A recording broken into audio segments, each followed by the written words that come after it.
First off, congratulations to Liberty. I thought they were fantastic today. We hit a buzzsaw for sure. I have a ton of respect for Coach McKay and his staff. They were locked in and ready to go. What a great crowd! Really a great basketball environment. And so I just thought they were really good. We have no excuses. They were the better team today for sure, and they did a great job. I will say I'm amazingly proud of my team, of our team. Most people would have quit. It's kind of been the story of our year. You know, we were 7-13, and here we are playing in the finals of the conference tournament. We got down 20-something. I don't know. They were making everything they took for a while. I don't know. We got it back to, I think, maybe 10 or 11. They hit back-to-back threes, and that was kind of it. But we just kept playing, and that's the story of these guys. I'm really proud of Andrew and ASUN. Andrew's had a great senior year, and ASUN has had as good a year as any kid I've ever coached. And so really proud of both of those guys. Questions? For the players, what is the challenge of their defensive system? And you guys shot really well today. How do you feel like you executed against them? I think we're coming into, we had a really good game plan. A lot of their middle third pick and rolls were stuff that we're really worried about coming into, and you know, there's a lot of stuff with details and stuff, but overall, I mean, I think we had a good game plan. There's a lot of skip passes across the court that we got pretty good contest on, and those guys drilled the shots that we were willing to give up tough shots on some of these pick and roll skips, because we knew Scotty James and Baxter Bell were going to be pretty good finishing around the rim. So, you know, there's probably some things that, you know, we didn't do too well, but overall, I think we had a really good game plan, and yeah. Was it frustrating to start the second half when they missed their first 7 shots and you guys couldn't do much, make up much ground there? I think that's a credit to their defense. I think Bell is a really good post defender. I thought ASUN really did a good job the longer the game went and kind of getting a feel for him. That's what makes them different from anybody we've played below the Power Fives, is they've got 2 guys. Yeah, they got 10 fouls in there, and that's a big difference, you know. And we have ridden ASUN all year long, and I mean, he's great. But those big dudes leaning on you. I mean, you look at your. I think they're going to win a game in the tournament. I would want to play him. I mean, I think Ortiz at the point is so underrated, unbelievably underrated. McGee has unbelievable firepower. Like, he can blow the game open. Holmesley's a pro now. I mean, today he was a pro. I hope there's some NBA guys here because he made money today. He was big time today. And then, you know, and then there's Cuffy, who had really been struggling. And, you know, we wanted to win more than anything, but I know a lot of people been asking about him. Good for him. He played great. He shot it in. Bad for us. And, you know, and you can't take away everything, but then you throw the 2 big guys in there when they have 2 huge guys. Most of the time below the Power 5, you don't have 2 of those. Like, we got Asani, and we don't have another guy like that. So that's a real, and that's why they can be really competitive at a higher level. But you're right. We talk about getting 3 stops in a row. We got 6 in a row to start the second half. We only cut 4 points off of it. But that's a testament to their D. 13 turnovers for you guys, but they forced 9 steals. I mean, was that as much the Liberty defense as it was anything you guys did or didn't do? I thought they pressured us more than they had the last 2 times. I thought they did a good job. You know, that we had 9 at the half. That was our problem. The difference in the game was the last 7 minutes of the first half. You know, it's 6, 8, 6. I don't know exactly. You know, I'm in the middle of the game, but I remember like the last meeting, I think it was 10 or 12, and I said, guys, just get it to halftime. Like, let's try to keep it under 10 at half. And they made a couple really big plays. And you're playing against them down 19 is tough. Now our goal was to try to get it under 10 at 10. We just couldn't ever quite get it there. And if they shoot like that, they're a mess. I mean, I don't know whether they make 11 threes. If they make 11 threes, they're going to be a tough out. Coach, you guys did shoot just under 50% for the game. Yeah. What was successful for you going? They're pretty good on that before. What was successful for you? I think they're fantastic defensively. I think, first off, I think when you can play through a big that can pass like ASUN, like the first play of the game, they doubled him. He throws it out the backside, and we make a 3.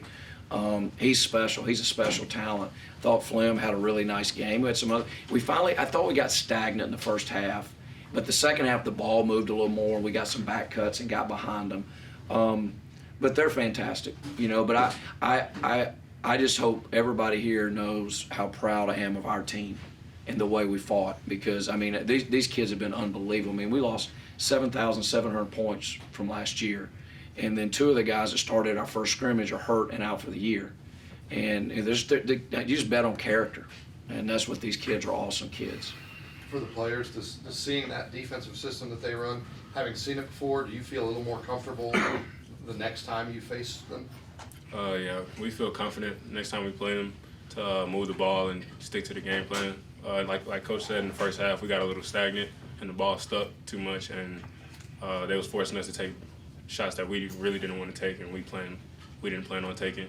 But in the future, we'll be ready to pass the ball and just move the ball and get better shots. Coach, you mentioned those 2 threes by McGee. How disheartening is that when not only does that kind of get them back into their style, but it wakes up the crowd? Yeah, you know, that was the thing. We talked to our guys about having a strong chin. You know, I thought we got off to a good start, which was good. Then they had that run in the half. Thought it got the crowd going. But, you know, obviously we had halftime to regroup a little bit. I thought we got it back to a working margin there. And a couple of shots were late in the clock, and they were tough. I mean, he's talented. That's the thing. He has such quick release. He's a tough cover, no doubt. And I think the guy that stirs the drink is Ortiz at the point. I think he's really good. I mean, he is a winning player for sure. Considering how hard they are to work against in the half court, how much does it hurt when they have a shooting night like that, because it allows them to get back? You're not going to beat them. You're just not going to beat them. You know, we felt like if we could, I think one thing, like at our place, we were fortunate to win the game last Saturday. We started 10 for 11 from 3. I mean, you're not going to lose when you do that. I mean, that's just the numbers don't work. But we wanted to try to, we not to run to shoot, but we would like to get the ball ahead of their defense. We're taking out of the net every time in the first half. They shot 66%. And so you can't get ahead of their defense. When they get loaded up, they're a mess now. They're big, they're physical at every spot, and they're very, very, very well coached. Andrew, ASUN, this is for either of you guys. I mean, went through a coaching change over the offseason, had a struggle start of the year. What was it like adjusting to Coach Acuff? And I mean, obviously it was a pretty incredible run there down the stretch for you guys. I've said it before. I mean, Coach Acuff's been so good to us. Best coach I've ever played for, best man I've played for. Quite honestly, I don't think we'd make it back to the finals if it weren't for him coaching this group. You got to think about, like he said, we lost, you know, I think pushing 8,000 points. It's like more points than anybody in Division I. A lot of guys slotted us at the bottom of the conference coming in, and he just kept on telling us, stay the course, every single day, coming to work. And it's been such a pleasure playing for him. In my opinion, he's coach of the year. I mean, he brings this team that everyone's slotted at the bottom. We go all the way back to the championship. And, you know, I know every guy in that locker room was nervous about playing this group of guys today. But credit to them, they played great. But, you know, Coach has been absolutely amazing to us. It's been such a pleasure. It's been so much fun. Definitely like the best last year I could have ever asked for. Either of you players, you hear all the time about how much an environment lifts the home team. How difficult is that? You, Coach said, have a tough chin. How difficult is that when it's just bedlam? You said for us? Yeah, I think for you, son. They had a good crowd, good fan base, but Coach was telling us we played Auburn this year, Xavier this year, sellout crowds, and we was prepared to face all the noise and loudness. And obviously, when they started scoring, they went on the run. The crowd got involved, but I think we did a good job. Like when we got down by a lot, to keep fighting and keep pushing. I mean, the crowd was fun. I don't think it, you know. I think we're a mature enough group. I think Coach probably lost his voice trying to scream at us the whole time. But overall, I mean, I feel like we stayed really connected the whole way. They just played really well. Yeah, and I think it really gets into communication. Like it's hard, particularly when your offense is on the other end of the court. Right. That's where I thought we got a little discombobulated in the first half. We couldn't hear. And we've been I think it's one thing good about being at the mid-major level. You have to go play some tough places, and you know we've been in front of that many people. It's just they had a great crowd today. It's a real credit to them, and I've done it long enough. I'm not going. I've had teams play really well, and people come in and say, well, we didn't do this and we didn't do that. Just tip your hat to them. They were great today. They were great. They played really, really, really well, and you know, and we have a ton of respect for them. We have a ton of respect for their program. But I know this, I'm proud to be coaching these guys.